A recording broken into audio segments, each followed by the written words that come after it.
Om.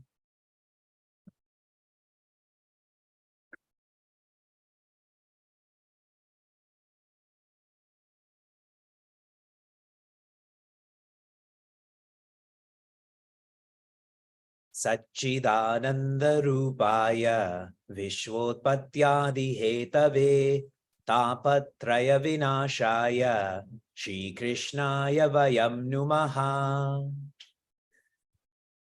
I encourage my students to try and sit on the carpet that we often. Janmadhyasya yatonvayadi tarataschardeshvabhignya swarat Tene Brahma Hridaya Adi Kavaye Muhyanti Yat Surayaha Tejo Vari Mridam Yatha Vinimayo Yatra Trisargo Mrisha Dhamna Svena Sadani Rasta Kuhakam Satyam Param Dhimahi Dharma Projita Kaita Votra Paramo Nirmatsaranam Satam Vedyam Vastavamatra Vastu Shivadam Tapatrayon Mulanam Srimad Bhagavate Mahamuni Krite Kim Vaparerishwaraha Sadyo Hridya Varudyate Trakritibihi Shushrushubi Statkshanat. Hari Om and greetings from Cleveland. I want you to try to visualize that creation is like a television. So there's an American channel, and there's a sports channel, and there's a war channel, and a peace channel, and a girl channel, and a boy channel, and the whole multiverse is a television. Now, when you watch TV through cable or streaming, many of you pirated TV, I think you call it IPTV, yes. It's your choice what channel to watch. This morning, while I was teaching contemplation, instead of learning contemplation, others were watch New Zealand bat against India. And that's a choice, correct? Sheila and I choose to watch Superstore at lunch. Others choose to watch Game of Thrones. It's your choice to watch whatever channel of television. Similarly, it's your choice on what you want to contact, what you want to invoke in creation. Do you agree with that? Please try to make that statement. Raja Parikshita was one who, instead of fearing death, he flowed with death. And that's why when he was told he's going to die, and we've all been told that 1,000 times, 10,000 times, overtly, covertly, he chose satsanga. He left pleasure, possession, position, and he chose satsanga. And when he made this choice, then Rishi Shuka, the icon of happiness. I've told you many times, what does Shuka mean in English? Parrot. It literally means parrot. But the notion behind that is a parrot is a bird that only eats the sweetest fruits. The parrot just knows that. So Shuka also, Rishi Shuka also, has chosen happiness, has felt that happiness. And so he watched Raja Parikshita's dedication to happiness as he was going to die. In watching him, Rishi Shuka became Raja Parikshita, and with that level of empathy, taught him how to be happy. He became Raja Parikshita, and everyone he was teaching about, whether that was Bhakta Prahlada or Bhagavati Sita, literally, Rishi Shuka became these personalities to help Raja Parikshita to feel the same. Rishi Shuka has also become us and is sharing with us what we need in this space and time. If you didn't need this, you wouldn't be here. And if you're not here, you still need it, but you're not listening. But you being here, for one to feel that this is Rishi Shuka, that is happiness personified to lead us to being happy. This is especially relevant as today we complete our 162. In how many hours will this whole course be completed? 168 hours. These are our final 6 classes. A journey we began 5 years ago is coming to a completion. In the 12th section, there is a teaching on pralaya, which means finality. Finality. One of the pralayas that was highlighted is known as prakrita pralaya, and I describe this as relative finality. It is when there is no creation or creator, there's only Bhagavan Narayana. Now, as I'm sharing this, many of us, we like this. It sounds intellectually stimulating, but there's a personality that's coming, probably next week, and his name is Rishi Markandeya. And there was a beautiful happening in Bhagavatam where he's trying to understand Maya, and all of a sudden, everything around him, the creation, the creator, is all drowned under water. He himself is drowning in this water. And then what does he see? He sees a single leaf that's flowing on this water. And on this leaf is Bhagavan Krishna as a baby, as an infant. And Bhagavan Krishna has this huge smile on his face. And Rishi Markandeya is stunned by all of this. So Bhagavan, almost to tease him more, puts his thumb in his mouth. Sorry, not his thumb, his toe in his mouth. He puts his toe in his mouth. Now, what that is teaching is that creation will go away. The creator will go away too. But Bhagavan Narayana never came, and so will never go. And that's what we're trying to learn in Bhagavatam, especially in the 12th section, the reality of finality. That we're getting older. That's why all of your parents sit on chairs now. And the finality of getting older is that we're going to die.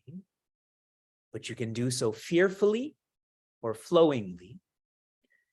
The flowing part is the 4th type of finality called Atyantika Pralaya. If you open up the Sanskrit, it is Anta. Anta means end, but Ati Anta, our Hindi speakers, what does Ati mean? Extreme, or the most. The most end is when we are enlightened. When we go past being born and dying, that's when we become one with Bhagavan Narayana. So you have Rishi Markandeya and you have Bhagavan Krishna, but they're separate, correct? But the final end is when Rishi Markandeya becomes Bhagavan Narayana. You've all heard of Devi Meera before. Yes, Rishika Meera. One of the people that hated her the most, his name was Rana. Do you all sort of know about this name, Rana? Okay. Once, he had opened the door to where she stays, and he allowed a lion to come in. Not a symbolic lion, not the word lion, an actual lion. This is in Bharat. They have lions there. Here we'd put a deer in your room. Deer in your room. And what did Rishika Meera do? She folded her hands and felt, look, Bhagavan Narasimha has come today. And that lion went over to her and just started to lick her feet.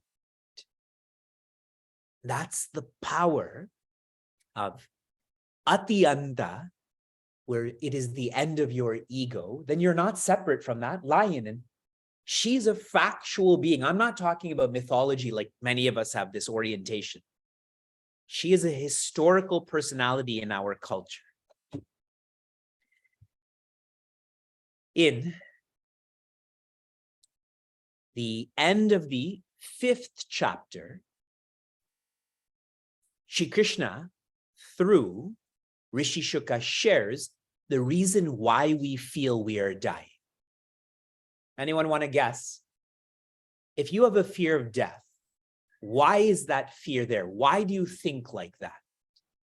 Grief. Grief, attachments, fear of uncertainty, which is all correct. It is all correct, and others are sharing identification, etc. What Rishi Shuka says, it is the mind. The mind causes us to feel like we are dying. And there's great proof of this. When you are asleep, do you have the fear of death? There's only the subliminal fear that you have to wake up for contemplation or meaningful mornings and so on. What the mind does is it takes the infinite and makes that finite. Now, there's a lot of high school students that are joining us, and you study math, finite, calculus, derivatives, and so on. Can the infinite become the finite? It's not possible. If the infinite becomes the finite, then it's not infinite. You, at your center level, cannot die. That means you, at your center level, our existence or awareness, those cannot die. Another description of the mind is vikalpa. Anyone know what the English word for vikalpa is? Vikalpa. Alternative, option, yes, yes. You're thinking very transactionally. It means doubt. Vikalpa means doubt. For a lot of us, what holds us back in life is when we doubt ourselves. I doubt I can get into this college. I doubt I can take up this project. I doubt we can build a retreat center. How do you deal with doubt? One deals with doubt through clarity. Clarity. These glasses are not great. I think I may have gotten these glasses in 2007. And I went to the optometrist recently, and my prescription has actually gone, what does it mean when you get it better? Does that mean up or down? So I went from minus 2.5 to minus 2.25. Vedanta works. It can heal your body. But anyways, when I'm really tired, then I can't see so clearly. So when you can't see clearly, what do? You squint, correct? And clarity comes with that. So it doesn't feel good, but clarity comes with that.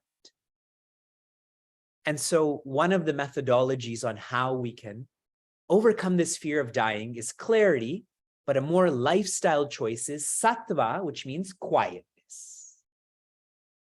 To watch what helps you be quiet, to listen to that which helps you to be quiet, to be around those who help you to be quiet. We ended chapter 5, and then we entered chapter 6. With the end of chapter 5, Rishi Shuka says to Raja Parikshita, do you have any more questions? But he uses the word, do you have any more doubts? And Rishi Shuka feels Raja Parikshita that he doesn't have any more doubts, which means he doesn't have any more fears. So he's tuned into that oneness. And he explains how this happened. Shravita. What does Shravita sound like in English? By listening. Listening to you, you have also offered darshita. Anyone want to put an English word to darshita? Vision or direction. Like a deshika is a guide who gives you darshita, gives you directions. I have listened to your directions. Your directions are not teaching me to be an extrovert, but rather to be inward looking. So now, Brahma Bhuta, I have become Brahma. I've become infinite. The final words of Rishi Shuka, do you have more questions? The final words of Raja Parikshita, is that I've become Brahma. In other words, I've become you. Like Rishika Mira became Bhagavan Krishna. Now we continue into chapter 6. And if we have time, we're going to complete chapter 7 also. Rishi Vyasa himself, he is the writer of Srimad Bhagavatam. He himself is summarizing Srimad Bhagavatam. In chapter 6, this is verse 33. This is Rishi Ugrashava speaking to Raja Shaunaka. This is the second dialogue I told you about. The primary dialogue, Rishi Shuka is the teacher, Raja Parikshita is the student. More local than that, Rishi Ugrashava is the teacher, Raja Shaunaka is the student, but most local is our Guru Shishya Parampara is the teacher and we are the students. Ta etad adigacchati Vishnor yat paramam padam aham mameti daurjanyam na yesham deha gehajam. In English, such devotees come to understand the supreme transcendental situation of the personality of Godhead, Lord Vishnu. And here's the very practical point.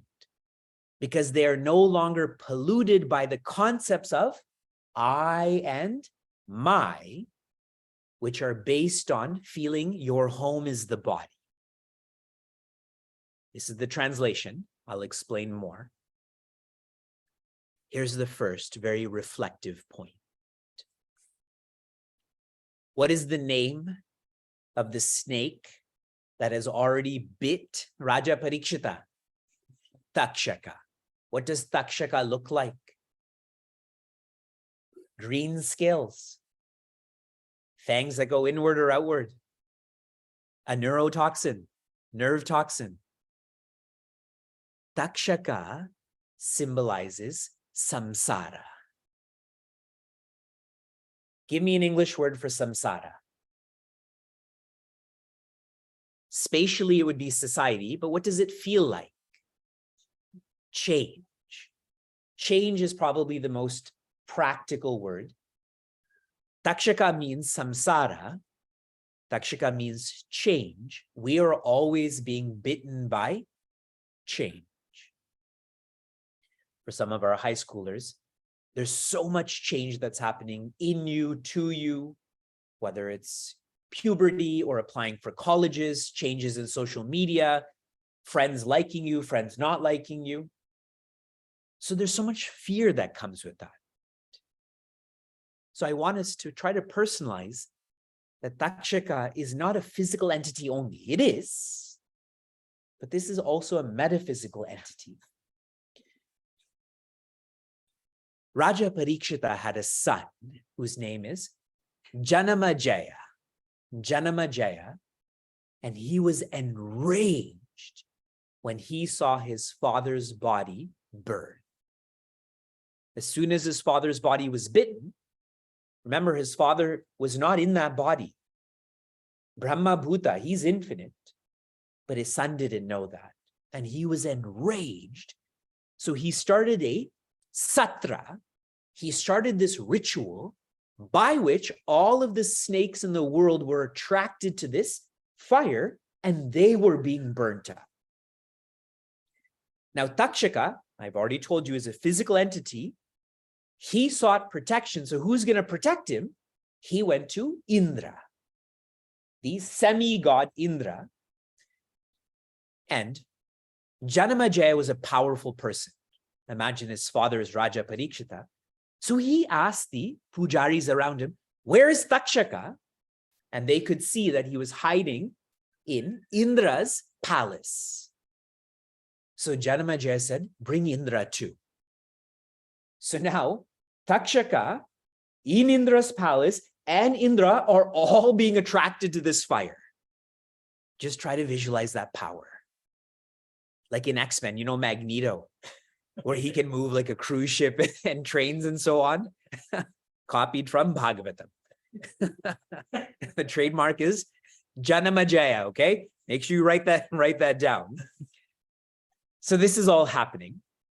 But then another great person who's in this Sangha is Rishi Brahaspati.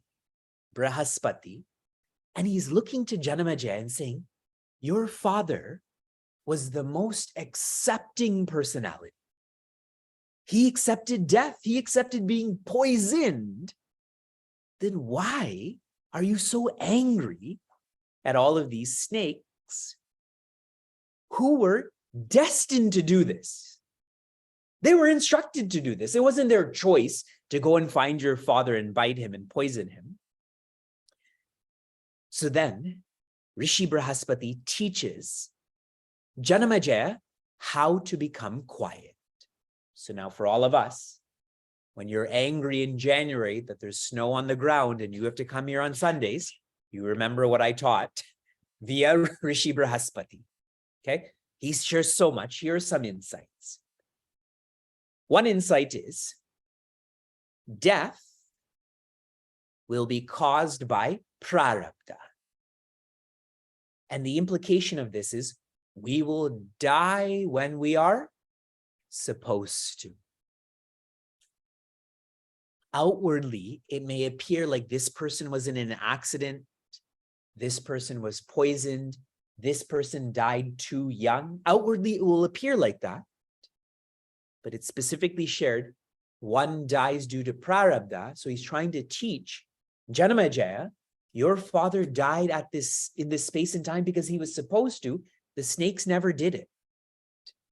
So be quiet, as in quiet in your mind. Another insight is, in the same way that death happens for a reason, our happiness and unhappiness is not on account of an external reason. Not on account of an external reason. So again, those who are younger who feel their parents cause them fear with pressure towards this or pressure towards that. Here, very clearly, Rishi Brahaspati is saying nobody can cause you happiness, and so no one can cause you unhappiness. What did I compare your mind to this morning? A magnifying glass, correct? If you use it the right way, super focused. And if you use it the wrong way, super distracted, like it hurts your eyes. But it's your choice to be happy or unhappy. I had interacted with a mother who has 2 children. They're now older, but when her kids were younger, she told me, my sons have 2 choices when it comes to Balavihar. They can go to Balavihar with smiles on their faces, or they can go to Balavihar with tears in their eyes. But either way, they're going to Balavihar. So I try to tell my kids that too. It's much harder when it's your own kids. But now extend that to being a mature person, that this is going to happen. Why would you choose to make this experience unhappy? Here is one more insight, and that's the verse I just read to you. The way to not be angry is to not be possessive. To not be possessive. What is the first possession we all feel that we have? The body. Our first possession is this body, and then we go on to say, this is my, and that is my, and that is mine. I was trying to encourage our Cleveland Balavihar students to be more disciplined in the assembly. So there was a boy here with a football. So I went over there and took it from him. I'm a possessive person. And so he just came to me and said, can I have my football back? And I said, after the class, he goes, but will it still be here? And I said, yes, I'm not going anywhere with your football. But you see how this possessiveness comes, that he thinks that a person like me is going to take a rubber football. But we're all like that. I'm picking on this young boy, but he probably is less possessive than most adults in this room,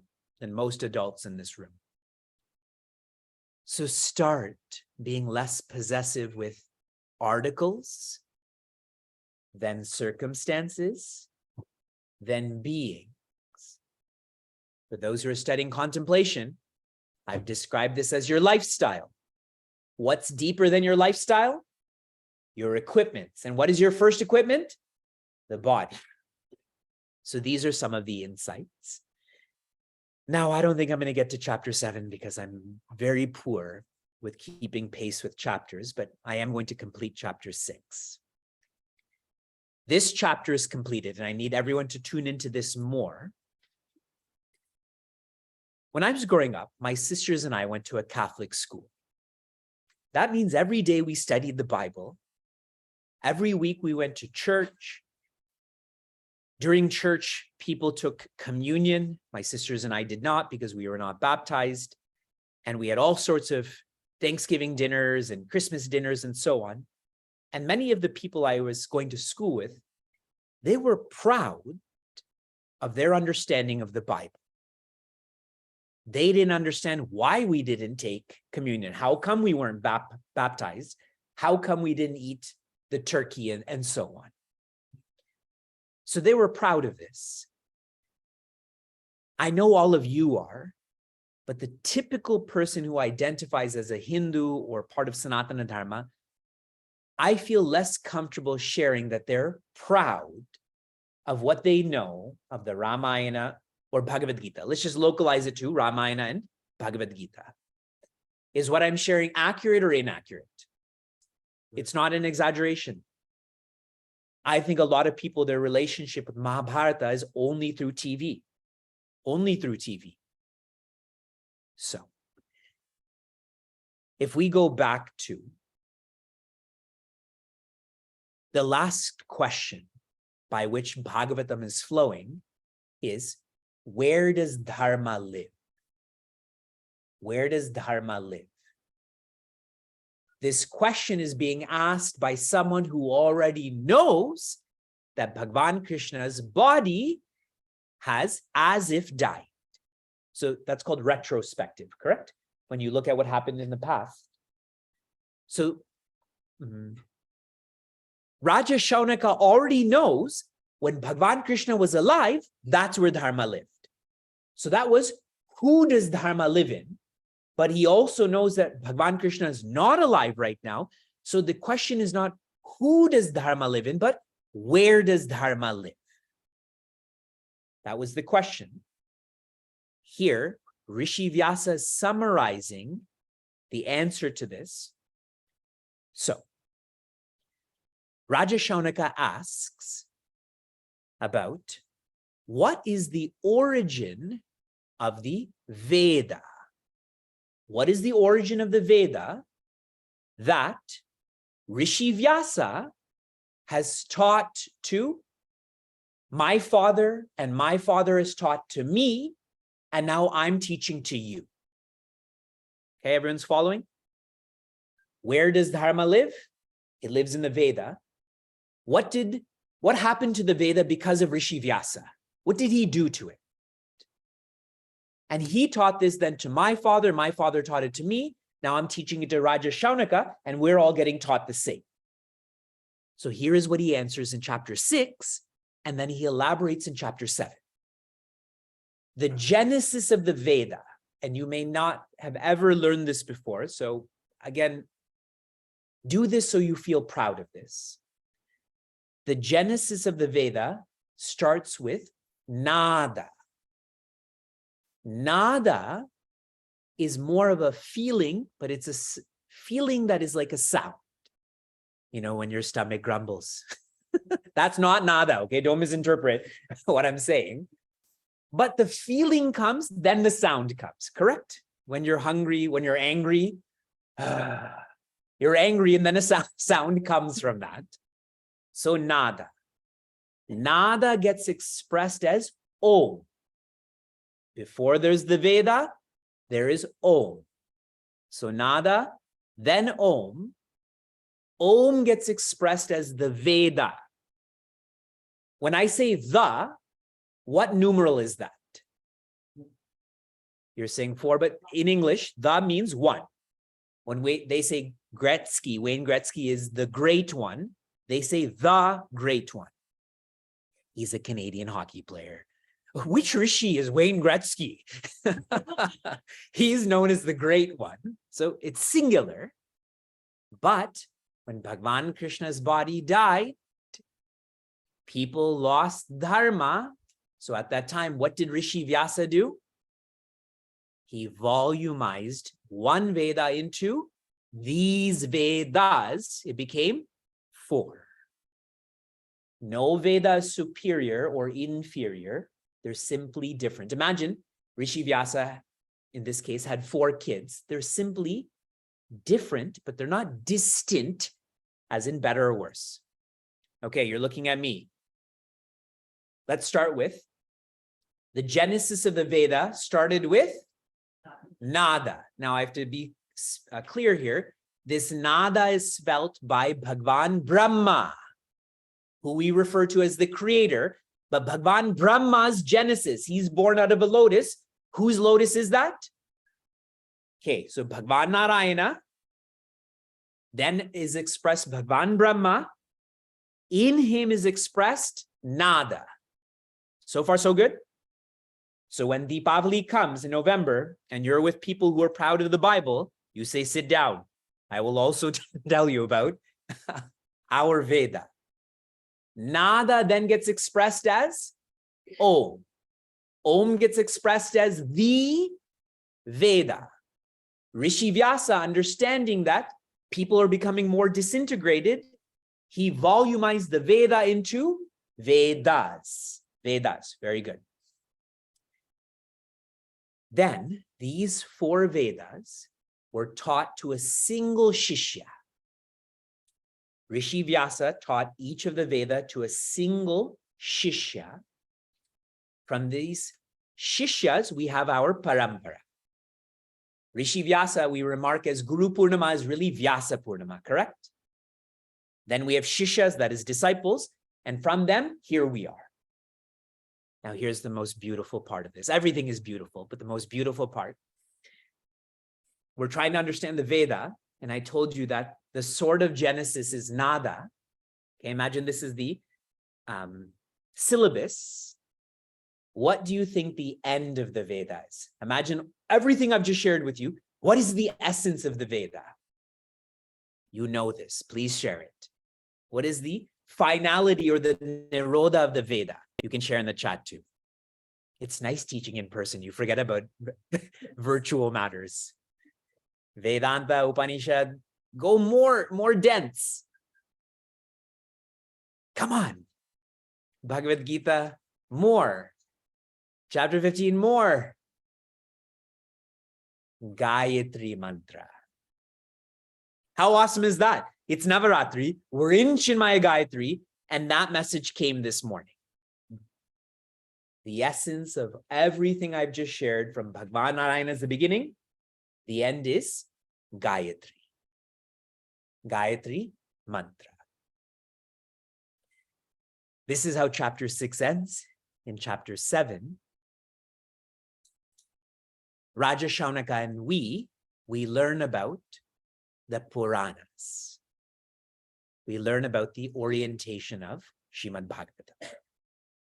To be continued. Om